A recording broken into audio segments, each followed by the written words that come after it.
నమస్తే, welcome to HMD digital. ప్రముఖ ప్రభుత్వ రంగ బ్యాంక్ అయిన స్టేట్ బ్యాంక్ ఆఫ్ ఇండియా ఇటీవల ఒక కొత్త తరహా ఆన్లైన్ మోసాన్ని బయటపెట్టింది. ఇలాంటి వాటితో జాగ్రత్తగా ఉండాలని తన ఖాతాదారులను, ప్రజలను హెచ్చరించింది. సెంట్రల్ బ్యూరో ఆఫ్ ఇన్వెస్టిగేషన్ లేదా ఆదాయ పన్ను అధికారులుగా నటిస్తూ కొందరు మోసాలకు పాల్పడుతున్నారని, చట్టపరమైన నిబంధనల పేరుతో ప్రజలను బెదిరించి భారీ జరిమానాల రూపంలో డబ్బును కాజేస్తున్నారని, ఉన్నత ఉద్యోగులు, వ్యాపారవేత్తలు, సంపన్న వర్గాలకు చెందిన వారిని నేరగాళ్లు టార్గెట్ చేయడం విశేషం. సైబర్ నేరగాడు ముందుగా తాను ఎంచుకుని వ్యక్తికి ఫోన్ చేస్తాడు. మెసెంజర్ యాప్లోని వీడియో కాలింగ్ ఫీచర్ను దీన్ని ఉపయోగిస్తాడు. తాను సిబిఐ లేదా ఆదాయ పన్ను శాఖ అధికారిని పరిచయం చేసుకుంటాడు. సదరు వ్యక్తికి సంబంధించిన సమాచారం నేరగాడి దగ్గర ఉంటుంది. వాటి వివరాలను ప్రస్తావించి మాట్లాడడం మొదలు పెడతాడు.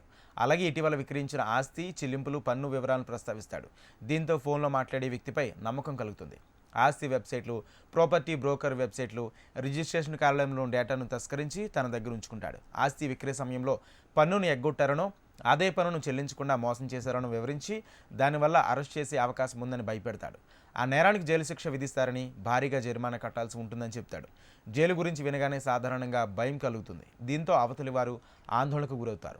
దీన్నే నేరగాడు ఆసరాగా చేసుకుంటాడు. ఈ కేసు నుంచి తప్పించుకోవాలంటే లంచం ఇవ్వాలని డిమాండ్ చేస్తాడు. లేకపోతే అరెస్ట్ చేయాల్సి ఉంటుందని, పరువు పోతుందని హెచ్చరిస్తారు. కొన్ని బ్యాంక్ ఖాతాలకు డబ్బులు పంపించాలని డిమాండ్ చేస్తాడు. కొన్ని సందర్భాల్లో లంచం అడగరు. ప్రభుత్వ నిబంధనల ప్రకారం కొంత డబ్బును వివిధ ఖాతాలకు పంపించాలని కోరుతారు. కేసు విచారణ తర్వాత ఆ డబ్బును తిరిగి వెనక్కి వస్తాయని నమ్మిస్తాడు. ఇలాంటి స్కాములను ఫిషింగ్ లేదా సోషల్ ఇంజనీరింగ్ అని పిలుస్తారు. ఇవి మన దేశంలోనే కాకుండా ప్రపంచవ్యాప్తంగా చాలా ఎక్కువగా జరుగుతున్నాయి.